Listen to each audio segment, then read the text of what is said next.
Hello students, brilliant Science academy में आपका स्वागत है। बच्चे घबराते हैं, बच्चे टेंशन में आ जाते हैं। किस चीज को लेकर? कल क्लासेस में टेस्ट है, स्कूल का यूनिट एग्जाम आ गया, स्कूल का सेमेस्टर एग्जाम आ गया, स्कूल का प्रीलियम एग्जाम आ गया, या क्लासेस का टेस्ट, क्लासेस का प्रीलियम, स्कूल का यूनिट, सेमेस्टर, प्रीलियम, या फिर बोर्ड का एग्जाम आ गया। कल एग्जाम है और पूरे चैप्टर को आज कैसे रिवाइज करेंगे? बहुत कम टाइम है। तो सबसे बेहतरीन तरीका है, इट्स माय ओपिनियन, मेरे हिसाब से आपको क्या करना चाहिए, किस तरह से रिवीजन करना चाहिए कि पूरा चैप्टर बहुत कम टाइम में रिवाइज हो जाए। तो आप प्रीवियस ईयर्स के बोर्ड्स में जो भी क्वेश्चन पूछे गए हैं उसको सॉल्व कर डालिए। सर कम से कम कितने साल का सॉल्व करना चाहिए? कम से कम आप 4 या 5 साल के बोर्ड्स में पूछे गए प्रीवियस ईयर क्वेश्चन को सॉल्व कर डालो। इससे बेहतरीन तरीका रिवीजन का हो ही नहीं सकता। क्या क्या फायदा इससे होता है? पहला फायदा, कम टाइम में पूरा चैप्टर आपका रिवाइज हो जाता है। दूसरा फायदा, आपको एक आइडिया मिल जाता है इस चैप्टर से ये वाला क्वेश्चन या इस टाइप का क्वेश्चन इतने मार्क्स का आता है। पूरे चैप्टर से आपको आइडिया मिल गया, ऐसा ऐसा क्वेश्चन इतने इतने मार्क्स का आता है। तीसरा फायदा, आपका कॉन्फिडेंस लेवल जबरदस्त तरीके से इंक्रीज होता है, बढ़ जाता है। ये क्वेश्चन मुझे आ जाएगा, मैं कर लूंगा। ये कॉन्फिडेंस लेवल जो आपका इंक्रीज होगा, आपको टेस्ट में, एग्जाम में, स्कूल का हो, क्लासेस का हो, बोर्ड्स का हो, जबरदस्त मार्क्स आपको दिलाएगा। तो चलिए अब देर नहीं करते हैं, हम लोग स्टार्ट करते हैं क्वाड्रेटिक इक्वेशन। मैंने बहुत सारे ईयर्स का इसमें इंक्लूड किया है। एक एक ईयर का हम लोग देखते चलते हैं कि कौन सा क्वेश्चन पूछा है, कितने मार्क्स के लिए पूछा है। चलिए स्टार्ट करते हैं। अब यहां देखो, आपके इंटरफेस पे दिख रहा है, यही तो मतलब क्या, यही तो पढ़ना है, यही तो क्वेश्चन आने वाला है, ऐसे क्वेश्चन आने वाले हैं। आइए Brilliant Science Academy Avnish sir के साथ शुरू करते हैं क्वाड्रेटिक इक्वेशन का प्रीवियस ईयर क्वेश्चंस। पहला क्वेश्चन है, हां ईयर भी आप देखते चलिए, PYQ आप जुलाई 2025। आपको मालूम है एक मेन बोर्ड का एग्जाम फैब में होता है, पहले मार्च में होता था, अभी थोड़ा पहले फैब से स्टार्ट हो जाता है, फैब में ही होता है। और दूसरा, उसमें जो बच्चे इनकेस मार्क्स कम आता है, फेल हो जाते हैं, उनके लिए एक और एग्जाम जुलाई में कंडक्ट किया जाता है। तो मैंने हर एक ईयर का जुलाई और मार्च दोनों ही ईयर के क्वेश्चन इसमें इंक्लूड किया है। तो आइए पहला क्वेश्चन देखते हैं। Out of the following equations which one is not a quadratic equation? Which one is not a quadratic equation? तो ध्यान रखना, सबसे एग्जाम जब आप देने बैठो तो सबसे जरूरी बात यह है, आप क्वेश्चन को ध्यान से पढ़ो। कभी कभी लगता है कि यार ये बहुत इजी क्वेश्चन है, टिक मार करके चले आए, और बाद में घर पे आके देखा, अरे नहीं, ये तो क्वेश्चन में ये पूछ रहा है। तो इसके लिए क्वेश्चन को ध्यान से पढ़ना है। इसमें पूछ रहा है out of the following equations. नीचे देखो, चारों ऑप्शन में, हर एक ऑप्शन में एक एक इक्वेशन दिया है। बोल रहा है कि which one is not a quadratic equation, कौन सा क्वाड्रेटिक इक्वेशन नहीं है। कभी कभी एग्जाम में पूछता है which one is the quadratic equation, कौन सा इक्वेशन क्वाड्रेटिक इक्वेशन है। लेकिन इसमें क्या पूछ रहा है, which one is not a quadratic equation, मतलब कौन सा इक्वेशन क्वाड्रेटिक इक्वेशन नहीं है। क्वाड्रेटिक इक्वेशन का हमने डेफिनेशन पढ़ा है, an equation in the form of ax square plus bx plus c equal to 0। कोई भी इक्वेशन जो इस तरह से दिखेगा, कोई भी इक्वेशन जो इस तरह से दिखेगा, और इसमें ध्यान से देखो ABC भी लगा है, वेयर ABC आर कांस्टेंट, ए भी कांस्टेंट है, बी भी कांस्टेंट है, सी भी कांस्टेंट है। या कोई कोई ऐसे बोल देता है एबीसी आर रियल नंबर्स, वो भी चलेगा। ABC are real numbers, otherwise you can say ABC are constant. अब ध्यान रखना ABC कांस्टेंट तो है, ABC ये तीनों क्या है कांस्टेंट, या आप बोल सकते हैं कि ये तीनों क्या है रियल नंबर्स है। इसका मतलब A 0 हो सकता है, B 0 हो सकता है, C 0 हो सकता है, प्लस माइनस में कुछ भी हो सकता है, फ्रैक्शन हो सकता है, रूट में हो सकता है, लेकिन एक एक्स्ट्रा कंडीशन लगा है इसमें कि भाई ABC कांस्टेंट तो है लेकिन A जो है वो 0 नहीं होना चाहिए। B और C 0 हो जाए चलेगा, लेकिन A की वैल्यू 0 नहीं होना चाहिए। क्यों नहीं होना चाहिए? आपने सोचा क्या कभी कि A की वैल्यू अगर 0 हो जाएगी तो क्या होगा? इसी इक्वेशन में जरा A की वैल्यू आप 0 रख के देखो। अगर आपने A की वैल्यू 0 रख दिया तो ध्यान से देखो ये पूरा टर्म आपका 0 हो जाएगा। A 0 हो गया तो आपके पास क्या बच रहा है? bx plus c equal to 0। ध्यान रखना अगर आपने A 0 रखा, स्क्वायर का टर्म पूरा 0 हो गया तो जो बच रहा है this is called linear equation. तब ये जो बचेगा ये लीनियर इक्वेशन होगा, क्वाड्रेटिक इक्वेशन नहीं होगा। क्वाड्रेटिक इक्वेशन होने के लिए जो स्क्वायर टर्म है वो रहना ही चाहिए, वो प्रेजेंट रहना ही चाहिए। अगर स्क्वायर का टर्म प्रेजेंट नहीं है तब वो इक्वेशन क्वाड्रेटिक इक्वेशन नहीं होगी। अब इसमें अगर मैं ऑप्शन वाइज चेक करूं, पहला ऑप्शन ध्यान से देखो, लिखा है x square plus 4x this is equal to 11 plus x square. कभी कभी डायरेक्ट हम इक्वेशन देख के डिसाइड नहीं कर सकते कि क्वाड्रेटिक होगा या नहीं होगा, थोड़ा तो हाथ पांव मारना पड़ेगा, थोड़ा तो सॉल्व करना पड़ेगा। और क्वाड्रेटिक इक्वेशन का ध्यान रखो स्टैंडर्ड फॉर्म, स्टैंडर्ड इसी को जनरल फॉर्म भी बोलते हैं। मतलब ऐसा क्वाड्रेटिक इक्वेशन बनाओ जिसका राइट हैंड साइड 0 कर दो। अगर राइट हैंड साइड 0 कर दिया तो इसी को हम लोग बोलते हैं दिस इज स्टैंडर्ड इक्वेशन, या इसी को बोलते हैं general form of the quadratic equation. अब देखो यहां पर एक्स स्क्वायर, अगर इस टर्म को ये जो प्लस एक्स स्क्वायर है मैं लेफ्ट हैंड साइड में लाऊं तो ये हो जाएगा minus x square. Left hand side में पहले से 4x है, 11 को भी इधर कर दो तो माइनस 11, तो राइट हैंड साइड में क्या बचा भाई? 0 बचा। जब आपने सब इधर ले लिया तो इधर 0 बचा। अब यहां ध्यान से देखो ये x square minus x square 0 हो जाएगा। अरे दोनों सेम है, इसमें से इसको माइनस करेंगे 0 आ जाएगा। या आप ऐसे बोल सकते हैं सर एक्स स्क्वायर से कैंसिल हो गया तो बचा क्या? 4x minus 11 this is equal to 0। अब ध्यान से देखो ये लीनियर इक्वेशन है। जब वेरिएबल की पावर 1 होती है तब उसको हम लोग बोलते हैं linear equation, not a quadratic equation. तो हमको समझ में आ गया कि सर ये जो ऑप्शन ये लिखा है यही है, यही करेक्ट ऑप्शन है। यही हमारा ऑप्शन ए में जो इक्वेशन लिखा है this is not a quadratic equation. तो कौन सा ऑप्शन करेक्ट है? ऑप्शन ए करेक्ट है। बाकी आपको बी सी डी देखने की जरूरत ही नहीं है। समझा क्या? चलो अगला क्वेश्चन हम लोग लेते हैं। Next question, write the following quadratic equation in standard form. Quadratic equation को स्टैंडर्ड फॉर्म में लिखना है। अभी अभी हमने डिस्कस किया क्वाड्रेटिक इक्वेशन का स्टैंडर्ड फॉर्म क्या होता है? ax square plus bx plus c equal to 0। ये हमारा स्टैंडर्ड फॉर्म है क्वाड्रेटिक इक्वेशन का स्टैंडर्ड फॉर्म। पहले स्क्वायर का term, linear term, then constant, और राइट हैंड साइड क्या होना चाहिए? 0। इसी को हम लोग बोलते हैं standard form of quadratic equation. बोल रहा है भाई जो आपको ये इक्वेशन दिया है इसको आप स्टैंडर्ड फॉर्म में लिख दो। तो एकदम सिंपल है। कैसे लिखेंगे? एकदम बढ़िया सा सॉल्यूशन इसका लिखना एग्जाम में। जब आप मस्त सॉल्यूशन लिखते हैं तो आपको मस्त मार्क्स मिलता है। तो दिया गया इक्वेशन गिवन दैट कौन सा इक्वेशन दिया आपको? 2y is equal to 10 minus y square. अब यहां ध्यान से देखो स्टैंडर्ड फॉर्म क्या होता है? स्टैंडर्ड फॉर्म क्या होता है? ax square plus bx plus c equal to 0। Square का टर्म प्लस लीनियर का term plus constant equal to 0। Standard form. अब बोल रहा है भाई जो आपको मैंने इक्वेशन दिया है इसको आप स्टैंडर्ड फॉर्म में लिखो, यानी इसका राइट हैंड साइड 0 बनाओ।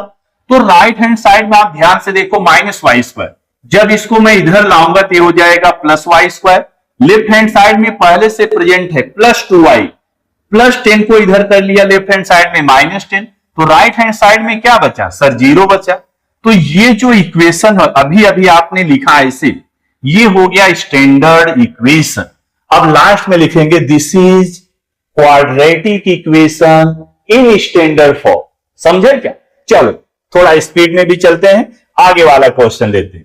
Complete the following activity to solve the quadratic equation x square plus 8x minus 48 equal to 0 by completing square method. Completing square method से इसको सॉल्व करना है।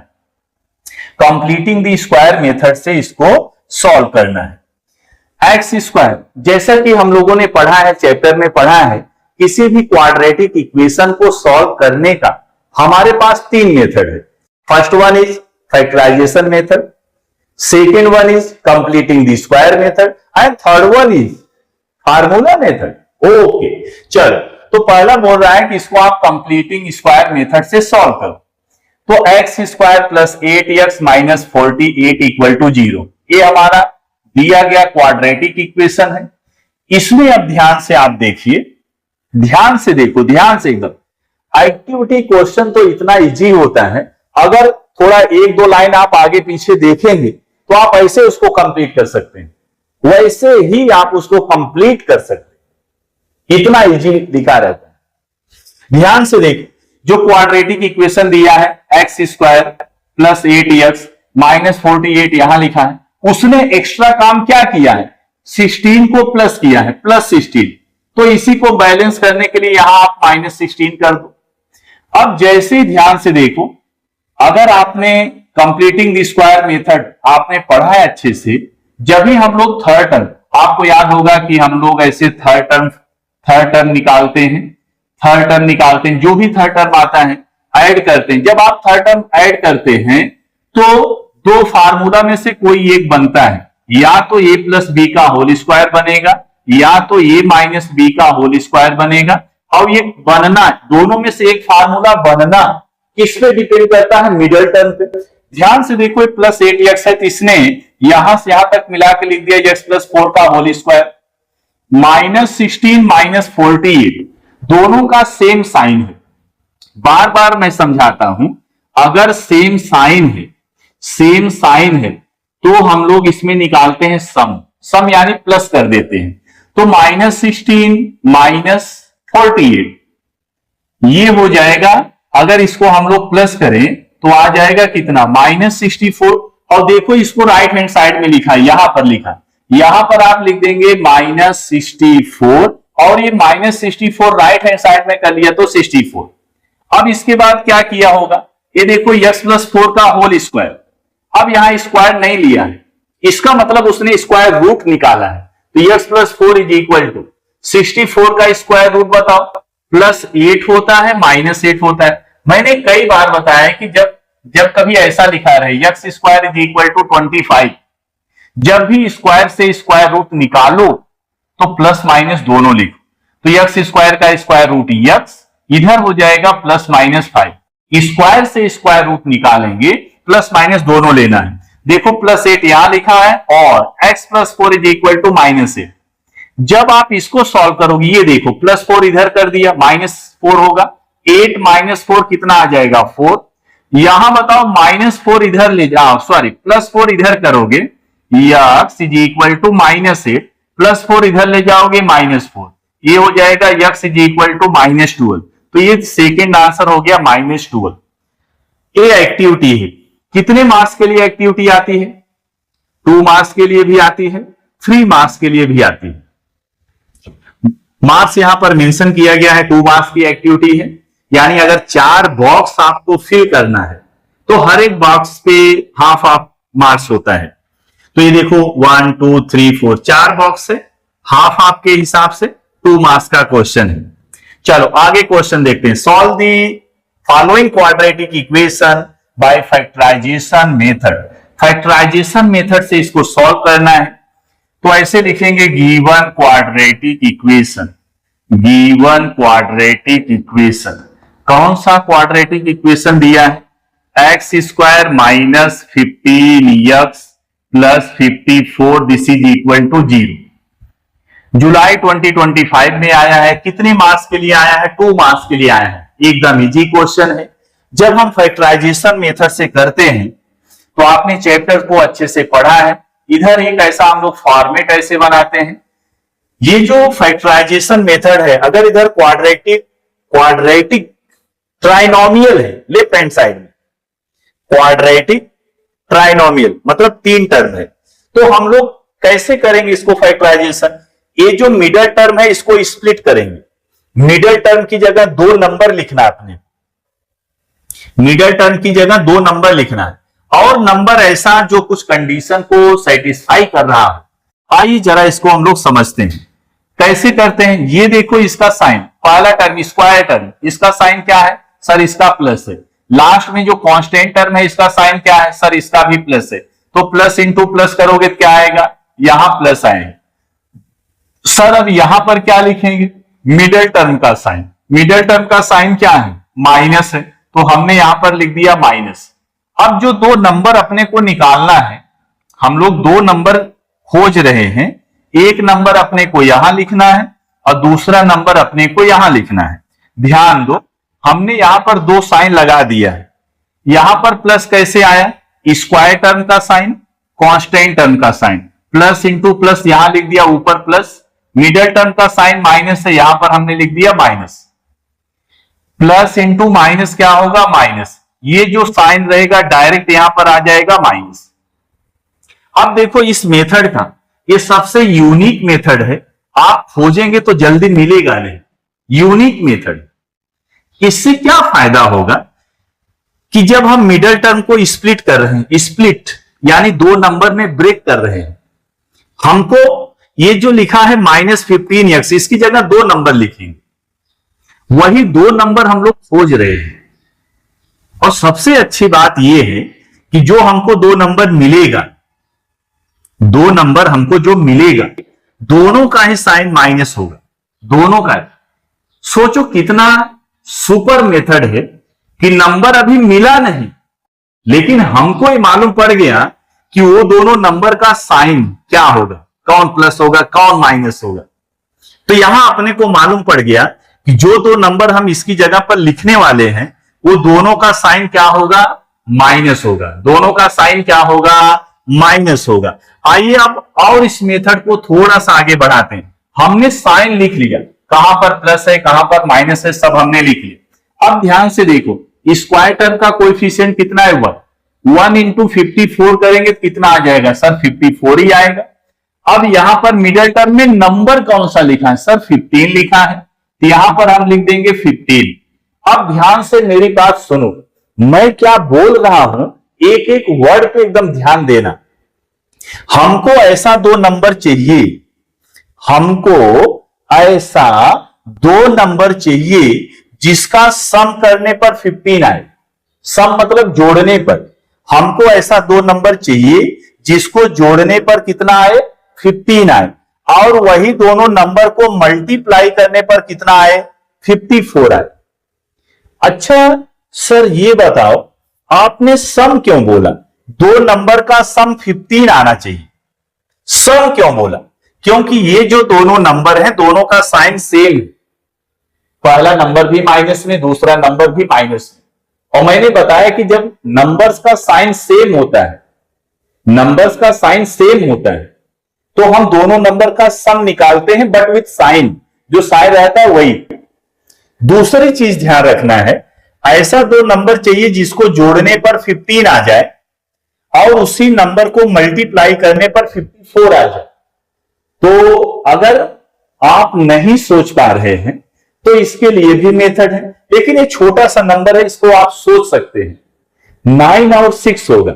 9 और 6 को अगर मैं प्लस कर दूं, जोड़ दूं, तो 15 आ जाएगा। और 9 6 या 54 होता है। ध्यान रखना, हमेशा बिगर नंबर यहां लिखो और स्मॉलर नंबर यहां पर लिखो। आप कमेंट करके बताओगे, अगर आपको ये नंबर निकालने नहीं आ रहा है तो आप मुझे कमेंट करके बताओगे कि सर हम सोच नहीं पा रहे हैं, हमको सोचने नहीं आ रहा है कि नंबर एक्चुअल में कैसे आए। लेकिन छोटा नंबर है। जो ठीक ठाक बच्चे हैं वो इसको सोच लेते हैं, सर दो नंबर 9 और 6 होगा, जिसको प्लस करने पर 15 आएगा और जिसको मल्टीप्लाई करने पर 54 आ जाएगा। 9 6 या 54, काम बन गया। अब आपको क्या करना है, इधर देखिए क्या करना है, ये मिडिल टर्म को स्प्लिट करना है, इसको हटाना है, मिडिल टर्म लिखना ही नहीं है। तो एक्स स्क्वायर, इसकी जगह पर ये दोनों नंबर लिखना है, -9, जो वेरिएबल है ना दोनों के साथ में लिखेंगे, -9x -6x और ये +54, दिस इज इक्वल टू 0। सिर्फ मिडिल टर्म को रिप्लेस करना है, बाकी एज इट इज रहेगा। हाँ ठीक, अब इसके आगे बता दो क्या करना है। इसके आगे आपको पेयरिंग करना, पेयर बनाना। ऐसे दो पेयर बना लिया। पहले पेयर में ध्यान से देखो तो x कॉमन है, x -9, x अगर कॉमन ले लेंगे तो x -9 बचेगा। दूसरी सबसे इंपॉर्टेंट चीज, अब आप सुनो ध्यान से सुनो, जो पहले ब्रैकेट में आया है x -9, दूसरे ब्रैकेट में भी वही लाना है, दूसरे ब्रैकेट में भी x -9 ही लाना है, चाहे जैसे लाओ, जो पहले ब्रैकेट में आया है वही आना चाहिए। अच्छा, तो पहले ब्रैकेट में x -9 आया है, यानी पहले ब्रैकेट का पहला टर्म x, तो ये जो ब्रैकेट है इसका भी पहला टर्म x होना चाहिए। तो ध्यान से बताओ इसमें क्या कॉमन ले। अगर मैं -6 कॉमन ले लूं तो x बचेगा, बहुत बढ़िया। यहां देखो प्लस है, आपने माइनस कॉमन लिया है, तो जो कॉमन लेते हैं उसी से डिवाइड करते हैं, प्लस को माइनस से डिवाइड करोगे माइनस। अब 54, 6 कॉमन लिया है तो 54 को 6 से डिवाइड कर दो, 6 9 जा। ध्यान से देखो दोनों ब्रैकेट सेम आ गए, दोनों ब्रैकेट सेम आ गए, x -9 x -9। अब क्या करना है, यहां पर टोटल दो टर्म है, x into x -9, 6 into x -9, this is equal to 0। अगर मैं इसमें x -9, देखो ध्यान से कॉमन है x -9, x -9 अगर कॉमन ले लो तो क्या बचेगा सर, यहां x बच रहा है, माइनस यहां क्या बच रहा है 6, दिस इज इक्वल टू 0। अब ध्यान रखना, अब हमने फैक्टर्स निकाल लिए। मेथड कौन सा कर रहे हो, फैक्टराइजेशन मेथड। तो हमने फैक्टर्स निकाल लिया, ये जो क्वाड्रेटिक इक्वेशन दिया है इसको हमने फैक्टराइज कर दिया, फैक्टर्स इसका निकाल लिया। लेकिन सिर्फ फैक्टर्स निकालने से काम नहीं चलेगा, ये बोला है कि सॉल्व करना है। सॉल्व करना यानी जो वेरिएबल है, वेरिएबल क्या है, x है, x की वैल्यू भी आपको बताना है। अब इसमें देखो, अगर दो फैक्टर है, कोई भी दो फैक्टर है, अब आपको एक नॉलेज वाली चीज बता दो। मान लो कहीं ऐसा लिखा है x y इक्वल टू 0। क्या मतलब इसका आप समझते हैं, सर x और y को मल्टीप्लाई करने पर 0 आ रहा है, x y को मल्टीप्लाई करने पर क्या आ रहा है, 0 आ रहा है, यानी x y का प्रोडक्ट 0 है। ध्यान रखना, प्रोडक्ट 0 तभी आता है जब फैक्टर्स में कम से कम एक फैक्टर 0 हो, कम से कम एक फैक्टर 0 हो, 2 हो चलेगा, 3 हो चलेगा। प्रोडक्ट 0 आने के लिए at least one factor should be 0, कम से कम एक फैक्टर 0 होना चाहिए। अब लेकिन एग्जैक्टली हमको नहीं मालूम है कि पहला फैक्टर x 0 होगा कि y 0 होगा, इसको हम लोग लिखते हैं either x is equal to 0 और y इज इक्वल टू 0। इसका मतलब प्रोडक्ट 0 आ रहा है तो इसका मतलब या तो x 0 होगा या तो y 0 होगा, या ऐसा भी हो सकता है कि दोनों 0 हो। यहां पर फिर अपने को लिखना क्या है, कैसे लिखेंगे, यहां लिखेंगे either first factor x minus equal to 0 और second factor x minus 6 equal to 0। If this one is equal to 0 then we get x is equal to 9, -9 इधर करोगे तो +9, इसका मतलब x की वैल्यू 9, या फिर यहां से देखो x की वैल्यू 6। ये इसका हो गया solution. 9 and 6 are roots of the given quadratic equation. ये इसका सॉल्यूशन सिंपल है, मुझे समझाने बताने में थोड़ा टाइम लगे, बाकी एकदम इजी है। आइए अगला क्वेश्चन देखते हैं। Next, product of Shraddha's age 2 years ago and 3 years hence is 84. Find her present age. Product of Shraddha's age, Shraddha कोई लड़की का नाम है, प्रोडक्ट मतलब मल्टीप्लाई करने पर जो आता है उसको हम लोग प्रोडक्ट बोलते हैं। जैसे 5 into 3 क्या आया 15, तो ध्यान रखना ये 15 को हम लोग बोलते हैं प्रोडक्ट, प्रोडक्ट ऑफ 5 and 3। तो यहां पर प्रोडक्ट वर्ड आया है, क्या बोल रहा है क्वेश्चन में, product of the Shraddha's age 2 years ago and 3 years hence is 84। आओ पहले इसको रफली समझते हैं। श्रद्धा, श्रद्धा ये कोई लड़की का नाम है, बोल रहा है कि इसकी 2 साल पहले की एज, श्रद्धा की 2 साल पहले की एज और 3 साल बाद की एज, दोनों का प्रोडक्ट कितना है 84 है। अच्छा, जब भी हम लोग ध्यान रखना, जब भी एज निकालने वाला क्वेश्चन करते हैं तो हमेशा प्रेजेंट एज कंसीडर करने का। प्रेजेंट, जैसे अभी आपकी प्रेजेंट एज मान लो कितना है 15 ईयर्स से, प्रेजेंट एज। तो जब एज वाला क्वेश्चन रहता है या एज निकालने वाला क्वेश्चन है तो हमेशा प्रेजेंट एज कंसीडर करने का।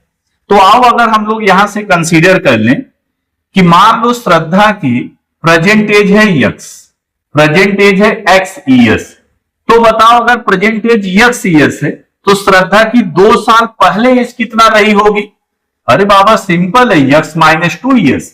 जैसे मान लो अभी प्रेजेंट में आज आप कितने ईयर्स के हैं, मान लो 15 ईयर्स के हैं, तो 2 साल पहले 15 - 2 यानी 13 ईयर्स, 3 साल बाद 15 + 3 यानी 18 years.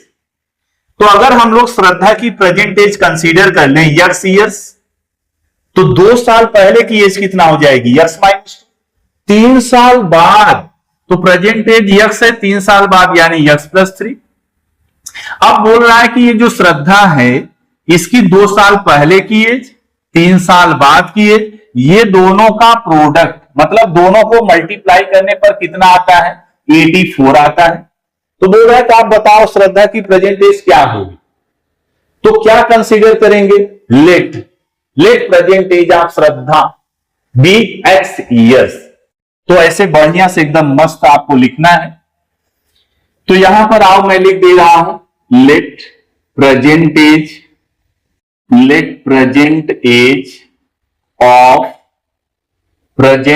Of Shraddha be x years. हमने श्रद्धा की प्रेजेंट एज कंसीडर कर लिया x ईयर्स। अब अगर आप एकदम डिटेल में लिखना चाहते हैं तो लिखेंगे 2 years ago Shraddha's age and 3 years hence Shraddha's age. इसके बाद लिखेंगे फ्रॉम गिवन कंडीशन, या आप डायरेक्ट यहां लिख सकते हैं फ्रॉम गिवन कंडीशन, या इसके बदले में आप लिख सकते हैं अकॉर्डिंग टू क्वेश्चन। क्या कंडीशन दिया है क्वेश्चन में, क्या दिया है, श्रद्धा की 2 साल पहले की एज, श्रद्धा की 2 साल पहले की एज, श्रद्धा की प्रेजेंट एज कितना है x, 2 साल पहले, इसमें से 2 माइनस कर दो, श्रद्धा की 2 साल की पहले की एज एंड 3 years hence 3 साल बाद वाली एज। तो श्रद्धा की प्रेजेंट एज x है, 3 साल बाद +3 कर दो, दोनों का प्रोडक्ट यानी दोनों को मल्टीप्लाई कर दो, कितना आएगा 84 आएगा। अब इसको देखो ध्यान से, ये है तो क्वाड्रेटिक इक्वेशन लेकिन अभी दिख नहीं रहा है, इसको मल्टीप्लाई कर दो, ये ब्रैकेट को इससे मल्टीप्लाई कर दो। तो पहले ब्रैकेट में देखो पहला टर्म क्या है x, इसको दूसरे ब्रैकेट से मल्टीप्लाई कर दो x + 3। पहले ब्रैकेट का सेकेंड टर्म है -2, इसको भी सेकेंड ब्रैकेट से x + 3 से मल्टीप्लाई कर दो, दिस इज इक्वल टू 84। अब इसको आप मल्टीप्लाई करेंगे x × x, x × 3 3x -2x। ये ध्यान से देखो माइनस इंटू प्लस यहां माइनस आएगा, 2 3 जा 6।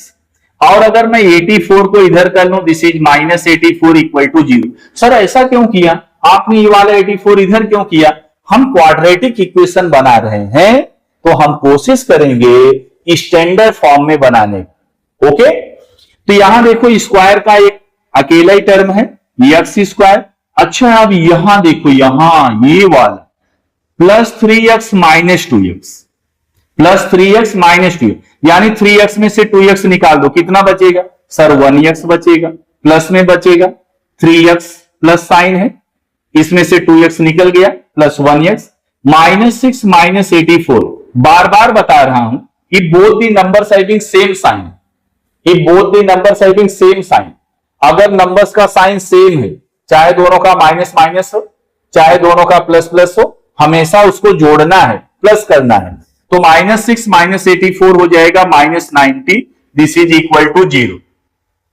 अब अगर आप ध्यान से देखो, ध्यान से अगर देखो, आपका ये बन गया क्वाड्रेटिक इक्वेशन, स्टैंडर्ड फॉर्म में बन गया।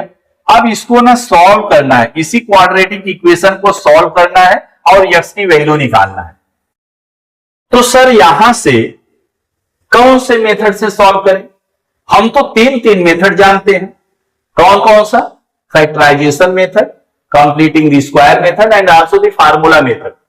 तो आप कोई भी मेथड लगा सकते हैं।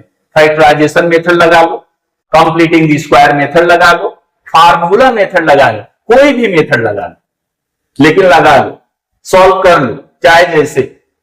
तो मैं तो बोलता हूं अगर आपको फैक्टराइजेशन अच्छे से आ रहा है, फैक्टराइजेशन अच्छे से आ रहा है, तो ज्यादातर टीचर्स, ज्यादातर स्टूडेंट वही मेथड फॉलो करते हैं, आइडियल मेथड है।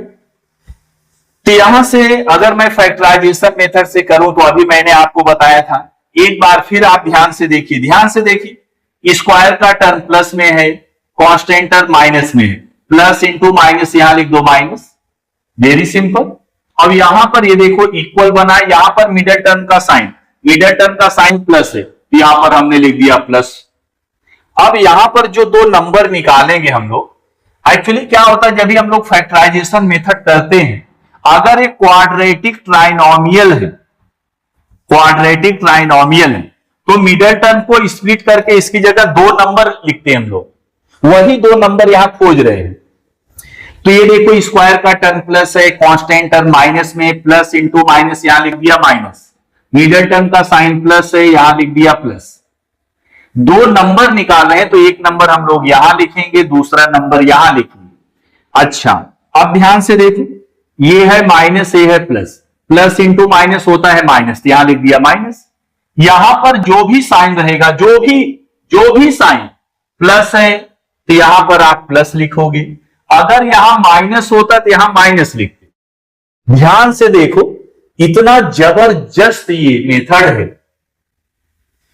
नंबर मिला नहीं, नंबर अभी नहीं मिला है, लेकिन हमको ये मालूम पड़ गया कि जो नंबर बड़ा है उसको प्लस में लिखना है, जो छोटा नंबर है उसको माइनस में लिखना है। यानी दोनों नंबर कब आएंगे मालूम नहीं, उनका साइन क्या होगा, कौन प्लस होगा कौन माइनस होगा पहले से मालूम पड़ गया। बिगर नंबर क्या होगा प्लस में, स्मॉलर नंबर क्या होगा माइनस में। इस पोजीशन पे हमेशा बिगर नंबर लिखना है, बड़ा वाला, यहां स्मॉलर। ओके, अब देखो, अब इसके बाद क्या करना है, स्क्वायर टर्म का कोएफिशिएंट 1 है, 90 1 जा 90, सर यहां 90 लिखेंगे, बहुत बढ़िया।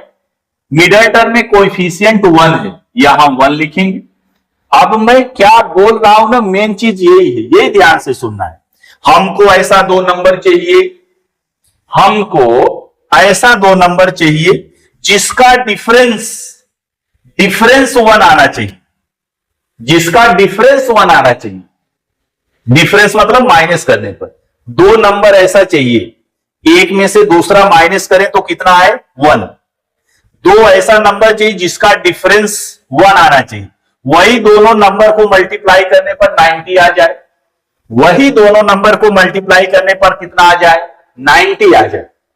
सिंपल है, 10 और 9, 10 एंड 9, 10 और 9 का डिफरेंस कितना होगा, अरे सर 1 होगा, और 10 और 9 को मल्टीप्लाई करो तो प्रोडक्ट कितना आएगा सर, 10 9 जा 90। तो हमको नंबर मिल गए, नंबर हमने निकाल लिया। क्या निकाला? बिगर नंबर क्या है 10, स्मॉलर नंबर क्या है 9। अब क्या करना है, ये जो मिडल टर्म है ना इसको हटाओ, इसी को तो स्प्लिट करना था, इसी को तो ब्रेक करना था दो नंबर में। ये नंबर के बदले अब ये दोनों नंबर लिखेंगे, तो ये हो जाएगा एक्स स्क्वायर प्लस 10। इसमें देखो वेरिएबल एक्स है ना, वही वेरिएबल दोनों के साथ में लेना है, 10x माइनस 9x। ये मिडल टर्म की जगह दोनों नंबर लिख दिया, और माइनस 90 तो यहां है, ये तो रहेगा माइनस 90 इक्वल टू 0। इसका मेथड फिक्स है, आपको ज्यादा दिमाग लगाने की जरूरत नहीं। जैसे ही आपने मिडल टर्म को स्प्लिट किया, इसके बाद पेयर बना लो, पहला पेयर, सर ये दूसरा पेयर। तो पहले में हम लोग ध्यान से अगर देखो, तो पहले में अगर मैं यक्स कॉमन ले लूं, यक्स स्क्वायर है, यक्स कॉमन ले लिया तो यक्स बचा, प्लस यक्स कॉमन लिया है तो 10 बचा। इसके पहले मैंने समझाया, जो पहले ब्रैकेट में आया है यक्स प्लस 10, जो पहले ब्रैकेट में आया है, ध्यान रखना वही दूसरे ब्रैकेट में भी आना चाहिए, या समझो वही लाना ही है, चाहे जैसे करके वही लाना है। यक्स प्लस 10, पहले ब्रैकेट में यक्स प्लस 10, पहला टर्म यक्स आना चाहिए। तो यहां ध्यान से देखो माइनस 9 है, क्या माइनस 9 कॉमन ले लूं तो यक्स आएगा? यस सर, तो यहां पर यक्स आ गया। ये माइनस है, माइनस कॉमन लिया है, माइनस माइनस को डिवाइड करेंगे तो प्लस हो जाएगा, 9 10 जात, यहां आ गया 10। वापस अगर आप बहुत ध्यान से देखो, वापस अगर बहुत ध्यान से देखो, यहां पर x plus 10 x plus 10 common ले सकते हैं, यक्स प्लस 10 कॉमन ले सकते हैं। अगर यक्स प्लस 10 कॉमन ले लिया तो यहां क्या बचा सर? यक्स, यहां क्या बचा? माइनस 9, तो x minus 9 this is equal to 0। अभी हमने बताया पहले, अगर प्रोडक्ट ये दोनों को मल्टीप्लाई करने पर प्रोडक्ट 0 आ रहा है तो पक्का है या तो ये 0 होगा या तो ये 0 होगा। तो यहां पर हम लोग लिखेंगे x plus 10 is equal to 0 और यक्स माइनस 9 इक्वल टू 0। तो अगर मैं यहां से यक्स की वैल्यू निकालूं तो x is equal two plus 10 इधर जाएगा, हो जाएगा माइनस 10। ध्यान दो, यहां से यक्स की वैल्यू निकालूं तो माइनस 9 इधर ले जाऊंगा प्लस 9, तो ये यक्स की वैल्यू आ गई प्लस 10 और यक्स की वैल्यू आ गई 9। ये हो गया इसका सलूशन। ये जो हमने क्वाड्रेटिक इक्वेशन बनाया था इसका सलूशन, यानी यक्स की वैल्यू। लेकिन एक चीज मुश्किल है, थोड़ा आपको ध्यान रखना, यक्स है क्या इस क्वेश्चन में? यक्स है क्या? यहां देखो, let present age of Shraddha be x years. X जो है हमने श्रद्धा की प्रेजेंट एज कंसीडर किया है, श्रद्धा की प्रेजेंट एज हमने यक्स कंसीडर किया, यानी यक्स क्या रिप्रेजेंट कर रहा है? यक्स क्या रिप्रेजेंट कर रहा है क्वेश्चन में? श्रद्धा की प्रेजेंट एज, यानी यक्स एज है। यक्स क्या है? उम्र है, आयु। तो एज कभी निगेटिव होती नहीं है, तो इसका मतलब ये जो यक्स की वैल्यू माइनस 10 आ गई, सर इसका मतलब यक्स की वैल्यू माइनस 10 नहीं हो सकती? नहीं हो सकती, क्योंकि यक्स इस क्वेश्चन में एज है। तो यहां पर लिखेंगे since age can not be negative, age can not be negative, age कभी भी निगेटिव नहीं होती। तो इसका मतलब हो गया ये जो यक्स की वैल्यू आपने माइनस 10 लिखा है, ना ना ना, यक्स की वैल्यू माइनस 10 नहीं हो सकती। फिर क्या होगी यक्स की वैल्यू? सर तब तो हम लोग यही ले सकते हैं, x is equal to 9। Yes, तो यक्स इज इक्वल टू 9 आ गया। अच्छा, यक्स इज इक्वल टू 9 आ गया तो मतलब क्या मिला? फाइनल आंसर क्या लिखेंगे? अरे वेरी सिंपल, लिखेंगे therefore present age of Shraddha is 9 years. तो लास्ट में आंसर लिख देंगे therefore present age of Shraddha is 9 years. अच्छा, मान लो आपने आंसर निकाला, अब आप एग्जाम दे रहे हैं। अगर मान लो टेक्स्ट बुक में क्वेश्चन है, घर पे सॉल्व कर रहे हैं तो पीछे आंसर देख सकते हैं। अब एग्जाम में आपको कैसे सेटिस्फैक्शन मिलेगा कि हमारा आंसर राइट है कि रॉन्ग है? तो ये जो आपने निकाला श्रद्धा की प्रेजेंट एज, यहां देखो प्रेजेंट एज क्या निकाला? 9। अगर श्रद्धा की प्रेजेंट एज 9 है तो 2 साल पहले श्रद्धा की एज कितना होगी? अरे 7 years, प्रेजेंट एज 9 है तो 2 साल पहले 2 माइनस कर दिया 7 ईयर। अच्छा 3 साल बाद, प्रेजेंट एज 9 है तो 3 साल बाद कितना 12 ईयर। दोनों को मल्टीप्लाई करो, 12 7 जा कितना 84। क्या कंडीशन सेटिस्फाई हो रहा है? यस। इसका मतलब हमारा आंसर करेक्ट है। तो अगर आप बुक पे लिख रहे हैं तो ठीक है, नहीं तो मैं साइड हो जा रहा हूं, स्क्रीनशॉट ले लीजिए। चलिए एक और आगे वाला क्वेश्चन देखते हैं। अभी भी वही मंथ का चल रहा है, जुलाई 2025। आइए देखते हैं नेक्स्ट क्वेश्चन क्या है। 3 conditions are given below, write the quadratic equation for each of them satisfy that condition. मतलब 3 कंडीशंस आर गिवन बिलो, बोल रहा है कि नीचे 3 कंडीशन दिया है, आप देख पा रहे हैं।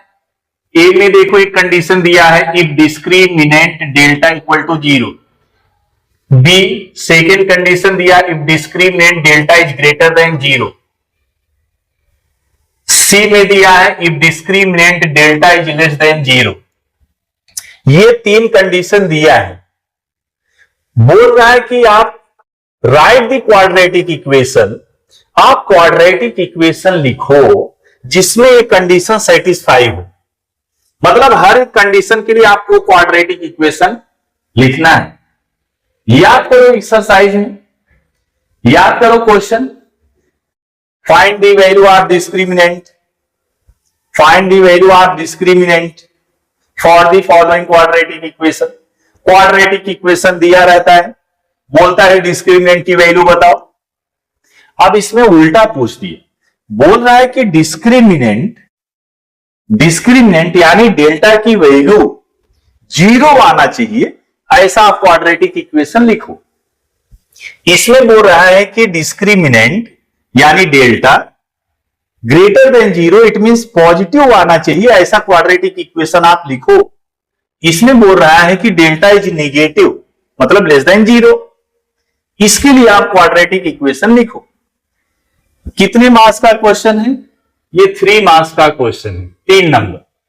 अगर आपको पेपर पैटर्न मालूम होगा तो क्वेश्चन नंबर 4 होता है चैलेंजिंग क्वेश्चन, लास्ट में क्वेश्चन नंबर 5 जिसमें लिखा रहता है solve any 1 out of 2 question, 2 question दिया रहता है पेपर पैटर्न।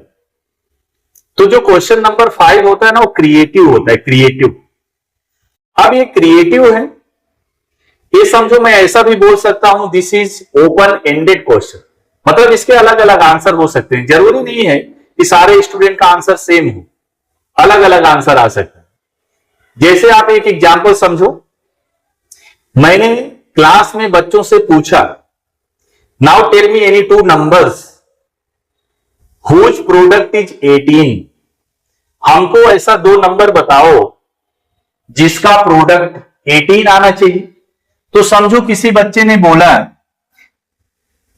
बच्चे ने बोला सर एक नंबर 6 ले लो, एक 3 ले लो, प्रोडक्ट 18 आ जाएगा। तो उस बच्चे का आंसर हो गया नंबर्स आर 6 एंड 3। किसी दूसरे बच्चे ने बोला सर 9 ले लो, 2 ले लो, 9 2 जा 18, उस बच्चे का आंसर हो गया 9 और 2, इसका भी प्रोडक्ट 18 है। किसी तीसरे बच्चे ने बोला सर 18 1 जा 18, ये दोनों नंबर का भी प्रोडक्ट 18 है। तो ये 3 आंसर अलग अलग आंसर हो गए, बट ये तीनों करेक्ट है, रॉन्ग नहीं है, तीनों स्टूडेंट करेक्ट आंसर बताए। इस टाइप के क्वेश्चन को बोलते हैं ओपन एंडेड क्वेश्चन। अब इसमें क्रिएटिव क्वेश्चन है, इसी टाइप का क्वेश्चन है। जरूरी नहीं है कि सारे बच्चों का आंसर मैच हो, सारे बच्चों का आंसर यूनिक हो, ऐसा जरूरी नहीं है। आओ ध्यान से देखो, डिस्क्रिमिनेंट आपने चैप्टर अगर पढ़ा है तो डिस्क्रिमिनेंट यानी डेल्टा होता है बी स्क्वायर माइनस 4ac। अब क्वाड्रेटिक इक्वेशन हम लोग ऐसे लिखते हैं ax square plus bx plus c equal to 0। ये हमारा स्टैंडर्ड क्वाड्रेटिक इक्वेशन है। बी स्क्वायर माइनस 4ac, इसकी जो वैल्यू आती है उसको हम लोग बोलते हैं डिस्क्रिमिनेंट। डिस्क्रिमिनेंट को डेल्टा से डिनोट किया जाता है। अच्छा मुझे याद आ गया, एक और चीज बता दूं, डेल्टा क्या मालूम आपने साइंस वगैरह में और पढ़ा है कि नहीं पढ़ा है डेल्टा। एक डेल्टा हम लोग ऐसे बनाते हैं, एक डेल्टा ऐसे बनाते हैं, हाँ सॉरी, एक डेल्टा ऐसे बनाते हैं, दूसरा डेल्टा ऐसे ट्रायंगल के जैसा बनाते हैं। तो ये भी डेल्टा है, ये भी डेल्टा है, तो फिर सर इसमें क्या डिफरेंस है? अगर किसी ने बोल दिया डेल्टा तो हम ये वाला डेल्टा लिखेंगे कि ये डेल्टा लिखेंगे? तो ध्यान रखना, ये जो डेल्टा है दिस इज कैपिटल डेल्टा। जैसे मान लो कैपिटल ए है और ये स्मॉल ए है, this is small delta and this is capital delta. चलो ये तो हो गया, थोड़ा सा एक्स्ट्रा नॉलेज हो गया। अब डिस्क्रिमिनेंट जिसको हम लोग डेल्टा से डिनोट करते हैं, this is equal to b square minus 4ac और बी ए सी आप क्वाड्रेटिक इक्वेशन में देख रहे हैं, ए कहां होता है, बी कहां होता है, सी कहां होता है। अब बोल रहा है कि भाई आप एक ऐसा क्वाड्रेटिक इक्वेशन लिखो जिसमें बी स्क्वायर माइनस 4ac, अगर हम लोग इसकी वैल्यू निकालें तो 0 आ जाए। अब ऐसा आपको सेट करना है, ऐसा आपको एडजस्टमेंट करना है, इसीलिए तो क्रिएटिव है। आपको क्रिएट करना है, आपको सोचना है। अब आप ध्यान से सोचो, अगर मैं b की जगह 2 ले लू, ये 2 का स्क्वायर हो जाएगा। यहां 4, a की वैल्यू 1 ले लू, c की वैल्यू 1 ले लू, तो यहां 2 का स्क्वायर कर दूं तो 4, 4 1 जा 4 1 जा 4। ये देखो यहां भी 4 आया, 4 माइनस 4 क्या आ गया, 0 आ गया। इसका मतलब जो पहला कंडीशन दिया है इसमें हम लोग अगर क्वाड्रेटिक इक्वेशन लिखें, डिस्क्रिमिनेंट जिसमें यानी डेल्टा की वैल्यू 0 हो, if discriminant delta is equal to 0 then quadratic equation, तो क्वाड्रेटिक इक्वेशन हो जाएगा। यहां देख लो आपने b की जगह पर क्या लिया है, सर हमने यहां पर ऐसे लिख लो, b की जगह क्या लिया, 2 लिया, a की जगह क्या लिया, 1 लिया, c की जगह क्या लिया, 1 लिया। अब ये जो क्वाड्रेटिक इक्वेशन है इसी में ये वैल्यू रख के आप बना लो। a की वैल्यू क्या लिया, 1, यानी 1x square plus bx, b की जगह 2 लिया, 2x प्लस c की वैल्यू 1 लिया। इसको ऐसे भी लिख सकते हैं x square plus 2x plus 1, this is equal to 0, this is equal to 0। अब ये जो क्वाड्रेटिक इक्वेशन है, अगर इसमें हम लोग डेल्टा निकाले तो 0 आ जाए, इतना ही सफिशियंट है, इसका आंसर इतना ही सफिशियंट है। बस वो क्वाड्रेटिक इक्वेशन लिखने के लिए बोला है तो हमने लिख दिया। अगर आपका दिल नहीं मानता है तो यहां पर आप ऐसे लिख लो, यहां पर a की वैल्यू कितना 1, b की वैल्यू 2, c की वैल्यू 1।